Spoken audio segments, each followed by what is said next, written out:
Hold on to your hats, folks, because this is one wild ride. RY, a reformed, let's say re-evaluated, cop with a past as colorful as a prison jumpsuit, is now a nightclub security guard. Jenny, a club employee with a keen eye, alerts him that Walter, the usual bouncer, is Mia. RY, ever the responsible ex-officer, investigates, finding Pete, the owner's spoiled son, pinch-hitting. RY, with a dramatic flourish, takes over. And then, bam, a wobbly guy, looking like he'd sampled a few too many Cosmos, suddenly pulls a gun. Turns out, he's a thief. And before RY can even say, "I've seen better days," things go south. Hold on to your hats, folks, because this is a wild ride. A gang of lowlifes, led by a particularly dim-witted robber, grabs a poor guy, RY, uses him as a human shield, and bursts into a club. Their harebrained plan? Rob the till and make a speedy getaway. But their escape plan goes sideways faster than a greased piglet. Ree's pal, Pete, tries to be a hero, but ends up seriously, tragically hurt in the ensuing mayhem. Poor Pete doesn't make it. In the thick of it all, RY, quick as a whip, locks down the club, trapping the robbers like rats. But then the heat is really on. Tony, the club owner's grumpy right-hand man, lays into RY for being a glorified doorman instead of a superhero. RY sputters about safety protocols, but Tony's not buying it. Hours later, the police roll in, and the story really begins. Hold on to your hats, folks, because this case is a roller coaster. Detective Landry, that sly dog, suspects RY, that RY, with his checkered past, might have been in on the robbery. The tension's thicker than pea soup. Meanwhile, Jenny, Ree's ex, tries to check in, but Ree's not exactly Mr. Sunshine. Turns out, she bailed on him when he was doing time. Brutal. Then, bam, a call from Tony, Marcella, the club owner, and, get this, Pete's dad, Pete, the poor guy who got whacked in the robbery, wants to see RY. Marcella? He's not just a club owner, he's practically the mafia's godfather. This is getting seriously hairy, and suddenly, another man enters the scene. Whoa, so, Charlie's there, Marcella's mob-connected brother's goon. He pops up right after Marcella grills RY about locking the doors during the heist. RY confesses, and bam, Charlie steps in, a knight in shining, slightly shady armor, claiming RY followed club protocol. But then, troublemaker Tony whips up a frenzy, hinting RY was in on the robbery. The tension's thicker than a mafia godfather's accent. Marcella, fed up, throws RY a bone, or maybe a grenade, ordering him to catch the robbers. The next day, Ree's chilling, sipping something delicious, when boom, Charlie again. Marcella still has Ree's back, apparently. But watch out for Tony, Charlie warns, because that snake's gonna strike. Ree's gotta catch the crooks. His mission? Justice. First stop, Walter, the mysteriously vanished doorman. RY tracks him to his hotel, only to find, poof, vanished, like a magic trick gone wrong.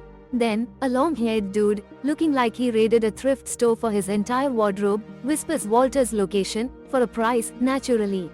Ray forks over the cash, and learns Walter's at the Lazy Motel, room 25. So, off RY goes in his trusty, probably should be retired jalopy. But room 25 holds a shocking surprise. Walter's dead. Oh. Suddenly, Ree's less interested in finding robbers and more interested in finding a very, very fast getaway. Busted. Our man Ray, caught red-handed, metaphorically, of course, needs a miracle. Pressure is mounting faster than a runaway roller coaster, so he hits up his old buddy Jimmy, a retired cop with a past as colorful as a clown's outfit. Ray's blackmail is as subtle as a hippo in a tutu, hint, hint, past misdeeds. Jimmy, grumbling like a grumpy badger, spills the beans. The police know who shot Pete, but the murder weapon's Mia. Ray, ever the tenacious terrier, digs deeper, getting Jimmy to cough up the goods. Armed with this intel, Ray's off on a solo mission. That night, he's bouncing from suspect's house to suspect's house, Sherlock Holmes style, searching for the missing gun. One house, one grumpy suspect, and bam, a brawl. Sounds like someone's got a few secrets to keep. He finally fessed up, sold the gun to someone called Scooby. Ray, bam, drags the guy to Scooby's, only to find Scooby splat, dead on his doorstep. Scooby's partner spills the beans, a guy named Dylan's involved. Back to Jimmy, phew. For Dylan's info, Jimmy's done. No more Mr. Nice Guy. But get this, he's secretly plotting with Tony, threatening to shut down Marcella's club if Tony doesn't take care of Ray. Whoa. Whoa. Nighttime ambush. RY barely escapes Tony and his goons. These guys really wanted him dead. Turns out, Tony thinks Ray's the mastermind behind all the chaos. But Ray's a slippery fish. He vanishes into the shadows. Meanwhile, Jenny, what a gal, finds RY looking a bit worse for wear. She whisks him away, plies him with drinks, and listens to his wild tale. Seeing a hero all stressed, she's like, hold my beer. She sharpens his trusty, and very rusty, prison-issue sword. Talk about a supportive friend. After a good night's sleep and some serious TLC, Ray's back in the game. But wait, there's more. The next day, bam! Charlie drops a bombshell. Tony and his crew have flipped there. Whoa, hold on to your hats, folks. Plans were hatched, and a thrilling game of cat and mouse was afoot. Ray and Charlie, our intrepid duo, sniffed out Tony, the real puppet master. Turns out, Tony wasn't just trying to dump Ray's problems in his lap, oh no. He had his sights set on Marcella's top spot, kissing up to the higher-ups big time. And get this, he used his wife to cozy up to Carlos, Marcella's brother and the club's original owner. Talk about a power play. Ray, realizing Tony was a venomous snake, asked Charlie for backup to expose this weasel. But, oh, Tony's goons overheard, busted. Tony, in a frantic rush, spun Carlos a tale of betrayal, painting Ray and Charlie as robbers. Carlos, the poor guy, bought it hook, line, and sinker. And now, Ray's hot on the trail of Dylan, the key to cracking this whole crazy case. Hold on to your hats, folks, because this is a wild ride. Dylan, our robbery suspect, shows up at Dylan's place. Talk about awkward, causing a full-blown shootout. Lucky for Ray, he's got reflexes like a ninja and takes Dylan down. Cornered and confessing like a cheap suit, Dylan spills the beans. Tony, the mastermind, orchestrated the whole shebang, then iced his own crew to cover his tracks, cold-blooded. But wait, there's more. Dylan tries a sneaky trick, forcing Ray to defend himself. Talk about a double cross. Then, bam, Tony shows up at Charlie's, setting a deadly trap. While Charlie's distracted, Tony's goons invade and, gasp, they kill Charlie's wife, framing Ray with his own knife. The nerve. Tony and Charlie wait for Carlos, but it's Tony's crew that arrives, and poor Charlie gets taken out. Tony, the ultimate betrayer, leaves no loose ends. Brutal. Silenced, Ray's life went from 0 to 60 faster than a greased piglet. Busted. His knife? At the murder scene. Suddenly, he's public enemy number 1.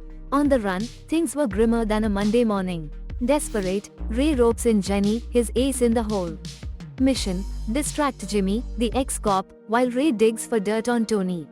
Jenny, a smooth operator, lures Tony with a juicy bit of gossip, Ray's hiding place, for a cool 300 grand. While Tony's busy drooling over the cash, Ray's sneaking around Tony's car like a ninja. And bam! Jackpot. A note. Lazy Hotel, room 25. The very room where Charlie found Walter, stiff as a board. Jenny's still keeping up the charade, buying Ray precious time. Hold on to your hats, folks, because this is a roller coaster. Ray's trying to wrangle information, and a hefty payout, from Tony about a snitch who supposedly knows Ray's whereabouts. But Ray's not one to wait around. He confronts Carlos, Marcella's brother, the real nightclub kingpin. He bursts into Carlos's place, finds him cozying up with Tony's wife. Talk about awkward. Despite packing heat, Ray keeps it cool, wanting only a chat. Then, bam, the truth bomb drops. Tony's the mastermind behind the whole mess. Ray whips out proof, a note linking Tony to Walter's demise. He even snagged a robber ready to spill the beans on Tony's robbery orchestration. Tony's whole operation, a takeover plot with his wife, is exposed. She freaks, pulls a gun, Carlos gets shot. But Ray's quicker, returning fire and stopping Tony's wife. And then, he speeds over to Marcella's. The showdown continues. Whoa, sneaking in the back, pistol blazing, this guy demands answers about Tony's treachery, a business betrayal of epic proportions. But bam, Tony pops up, confirming everything. He's practically gloating about offering Ray and Marcella to seize the company. Things escalate fast, Tony's goons burst in, Jenny's a hostage, cash is flashing, and then, splat. Marcella's gone. Tony's taunting Ray, figuring Carlos will take care of him, but twist. Carlos is dead, courtesy of Tony's own wife. Suddenly, Jimmy arrives. Tony tries to recruit him, but Jimmy's a wild card, he sides with Ray. Guns blazing, bullets flying, a wild shootout erupts. Tony, grabbing Jenny and the loot, makes a run for it.